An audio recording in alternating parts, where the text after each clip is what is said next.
이번 시간에는 폭군 임금과 무능한 신하들이 학정을 일삼은 결과 나라가 어떻게 됐는지 반면교사로 삼을 만한 이야기를 해드리겠습니다. 조선 중기 연산군 시대 전라도 나주 땅에 김한이라는 이름의 철면피가 호가 호위하며 살고 있었습니다.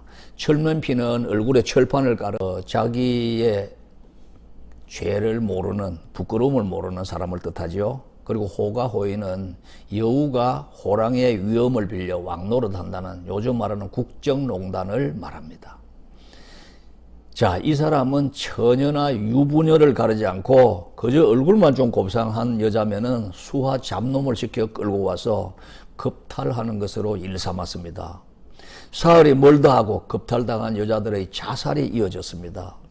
그러자 이 고을 사또라는 위인이 빗발치는 민원을 견디지 못하고 이 김한을 찾아와 그 앞에 꿇어앉아 이렇게 읍소합니다.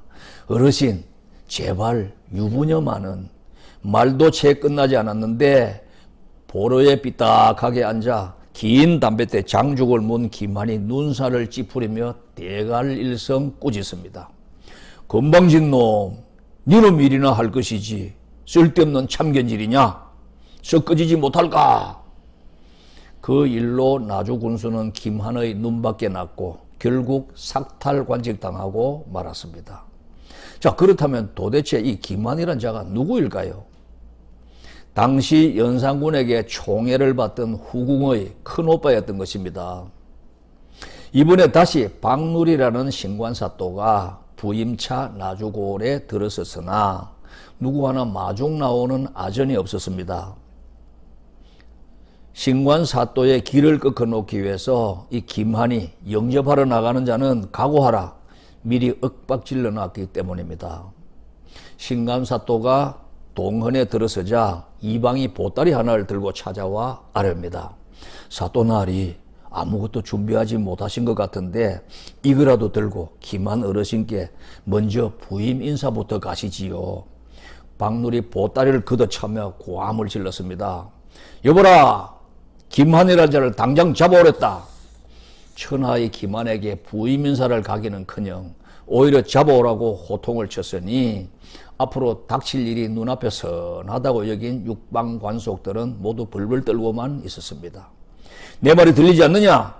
다시 호통을 쳤으나 고개만 숙일 뿐 아무도 나서지 않았습니다. 그래, 그놈의 집 마당에 형털이 있다고 했지. 사또 박누리 자리를 박차고 일어나 이방을 앞세워 김한의 집으로 쳐들어갔습니다. 그러자 육방 관속과 나졸들이 뒤따랐습니다. 박놀 신관사또가 김한의 앞마당에 들어서자 마루에 삐딱하게 앉아있던 김한이 두 눈을 부릅뜬 채 신관사또를 향해 고함을 질렀습니다. 내 이놈, 내가 누군지 알고 있느냐? 사또가 단숨에 뛰어올라가 김한의 멱살을 잡고 끌어내려 형틀에 묶어놓고 형방에게 곤장을 치라고 명령을 내렸습니다. 얼떨결에 형틀에 꽁꽁 묶인 김한이 바락바락 악을 써댑니다. 이놈들아, 당장 지역 사또놈의 옷을 벗기거라.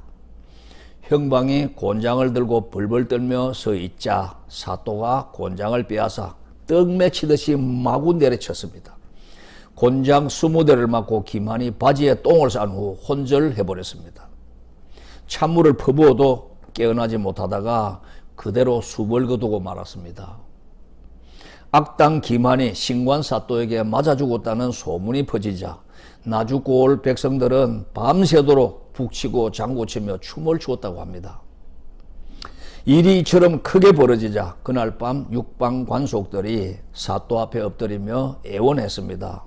사또나리, 어서 변복을 하시고 멀리 행적을 감추십시오. 여기 노잣돈을 마련했습니다. 그러나 박누리의 대답은 단호했습니다. 아니다. 목민관으로서 할 바를 다했으니 1000명을 따를 것이니라. 이튿날 아침 나주사또 박누리 연산군에게 장계를 올려 사실대로 다 고한 후 사약을 받기 위해 집사 한 사람만 대동한 채 말을 타고 상경길에 나섰습니다. 한편 조정에서는 애첩의 오빠가 사또의 태장에 절명했다는 소식을 전해들은 연산군이 펄펄 뛰면서 사헌부 관리들을 나주로 내려보냈습니다.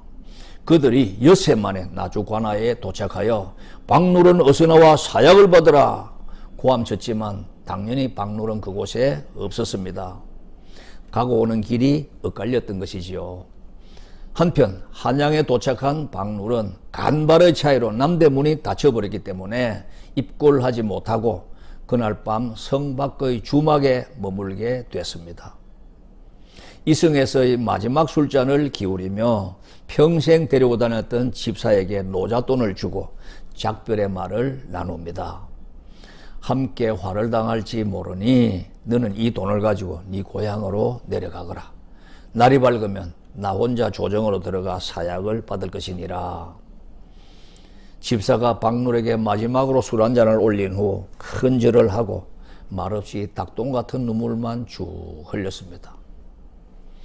이튿날 아침이 밝았으나 간밤에 마신 술이 깨지 않아서 박노르이 아직 늦잠을 자고 있는데 밖에 나갔던 집사가 뛰어들어오며 외칩니다. 나으리, 세상이 바뀌었습니다. 간밤에 중종 반정이 성공하여 연산군은 폐위된 후 강화도로 쫓겨났고 새 임금 중종이 등극했다는 것입니다. 이렇게 구사일생으로 살아난 박노른 훗날 벼슬이 부제하까지 올랐다고 합니다. 오늘날 우리 사회에 기만 같은 잡배들이 호가호위하며 국정을 농단하고 있지는 않습니까? 가치관이 전도되고 혼란에 빠진 정치권을 보면서 박룰처럼 결기 있는 목민간의 출현이 있기를 간절히 기원해 봅니다. 자, 이번엔 대쪽 같은 관리들의 사불삼거 정신을 보겠습니다. 조선 영조 때 호조 서리를 지낸 김수평은 청렴하고 강직하기로 유명한 일화를 남긴 인물입니다.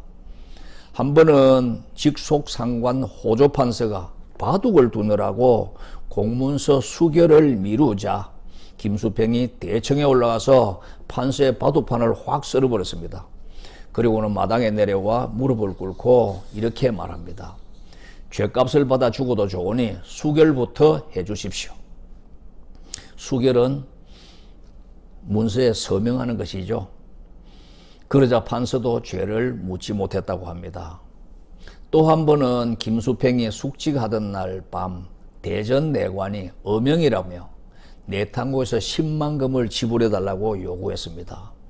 그러나 그는 시간을 끌다가 날이 밝은 후에야 돈을 내주었습니다. 야간에는 호조의 돈을 출납하는 것이 법으로 금지되어 있었기 때문이지요.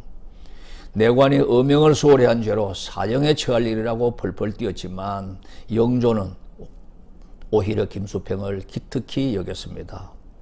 김수평의 동생도 역시 해청의 설이었습니다. 어느 날 그가 동생의 집에 들렸는데 마당 여기저기에 커다란 염료 항아리 통들이 놓여 있었습니다. 아내가 부업으로 염색 일을 합니다. 이런 동생의 말에 김수평의 염료통들을 모두 깨뜨려버리고 동생을 매로치면서 이렇게 말합니다. 우리 형제가 나라에 노홀 받으면서 이런 부업까지 한다면 가난한 백성들은 무엇으로 먹고 살라는 것이냐? 어떻습니까? 여기에는 조선시대 관료들의 청빈한 정신이 담겨 있는 것이지요. 조선의 관료들은 사불삼거를 불문율로 삼았습니다. 재임 중에 절대로 하지 말아야 할 4가지, 이게 사불인데 부업을 하지 않고 땅을 사지 않고 집을 늘리지 않고 임지의 특산물을 먹지 않는 것입니다. 풍기 군수로 있는 윤석보가 고향의 아내가 굶다 못해 시집 올 때 가져온 비단 옷을 팔아 조그만 채소밭 한 떼기 산 것을 알고는 자진 사표를 냈습니다. 땅을 판 사람에게 도로 물리게 하고 벌 받기를 청했습니다. 대제학 김유는 한양 죽동의 집이 너무 좁아서 여러 아들이 처마 밑에 자리를 펴고 잠을 자야 했습니다. 어느 해 장마에 처마가 파손됐을 때 수리하면서 며칠 더 늘렸는데 나중에 그것을 알게 된 김유가 처음 길이대로 기어코 잘라내게 했습니다. 꼭 거절해야 될 세 가지는 윗사람의 부당한 요구를 거절하는 것, 청을 들어준 후 담례를 거절하는 것, 경조사에 부조받는 것을 거절하는 것입니다. 청송부사 정붕은 영의정 성희안이 청송의 명물 꿀과 잣을 보내달라고 요구하자 이런 글을 보냅니다. 잣나무는 높은 산위에 있고 꿀은 민가의 벌통 속에 있는데 부사된 자가 어디서 그걸 얻을 수 있겠습니까? 나중에 영의정도 잘못을 인정하고 사과했습니다. 현종 때 우의정 김수황은 10살 난 그의 아들이 죽자 충청병사로 있던 박진환이 무명 한 피를 보내왔습니다. 그러자 김수황이 말합니다. 아첨이 아니면 대신에 청렴을 시험해보는 행위다. 기어코 그를 법에 따라 처벌했습니다. 사륙신 중에 한 사람 박팽년이 자기 친구를 관직에 천거했는데 친구가 고맙다고 담례로 땅을 주려고 하자 땅을 물리든지 관직을 내놓든지 하라고 전가를 보냈습니다. 어떻습니까? 최근에 인사청문회를 보면 공직사회에서 사불삼거의 전통은 사라지고 사필이 자리 잡은 듯 합니다. 4가지 필수 요건이죠. 뭘까요? 위장 전입, 세금 탈루, 병력 기피, 논문 표절. 이게 사필인데 공직자의 필수 요건입니다. 이 4가지 요건을 갖추지 않으면 고위공직자 후보가 되기 어려운 시대가 됐습니다. 대한민국은 이제 청문회에서 잘못이 밝혀진 경우도 당당하게 큰소리치며 임명되는 세상이 된 것이지요. 이 나라의 미래가 어떻게 될지 걱정이 앞섭니다. 제발 위정자들이 이 고전을 좀 살펴보고 사불삼거의 전통을 본받아 실천한다면 얼마나 좋겠습니까? 그런 날이 속히 오기를 고대해 봅니다. 고맙습니다.